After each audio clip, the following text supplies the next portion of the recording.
আসসালামু আলাইকুম ভাই বোনেরা, সবাই কেমন আছেন? আশা করি আছেন ভালো। আপনাদের দোয়ায় ভালোবাসা আমি ভালো আছি। তো আমরা কিন্তু নতুন বাসায় সকালে চলে আসছি। তো নতুন বাসায় আসার পর কি করলাম না করলাম অবশ্যই আপনাদের কাছে একটু করে শেয়ার করি।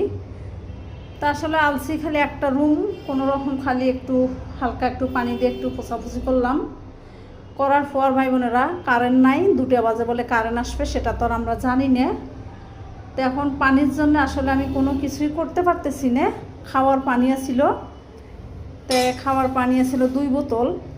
এই যে বোতল দেখতেছেন, এইরকম 2টা বোতল নিয়ে আসছিলাম পানির। তো একটা বোতল দিয়ে পানি দিয়ে আমি চাউল ধুয়ে চুলাতে বসাই দিলাম। তার 1 বোতল পানি আছে খাওয়ার জন্য। তো এখন কিছু রান্না করব না, যেহেতু পানি নেই, শুধু খালি ভাতটা বসাইছি। দুপুরে তো খাওয়া লাগবে, তাই মনে করলাম একটু ভর্তা বানাবো, ভর্তা বানিয়ে দুপুরেরটা সেরে দেবো। কারণ আবার ফির রাত্রে কিছু রান্না করব, তাছাড়া তো কোনো বুদ্ধি নেই। যেহেতু ক্লান্ত অবস্থায় কাজকাম করতেছি, ওই বাসা থেকে এই বাসা আসলাম, আবার এখনও কিছু গোছগাছ করতে পারি নেই, তাই আসলে দৌড়ের উপর আছি।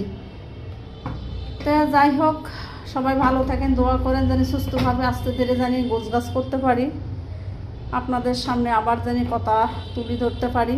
পরবর্তী ভিডিওতে আপনারা কি করলাম না করলাম অবশ্যই দেখতে পারবেন। তো সবাই ভালো থাকেন, সুস্থ থাকেন। আল্লাহ।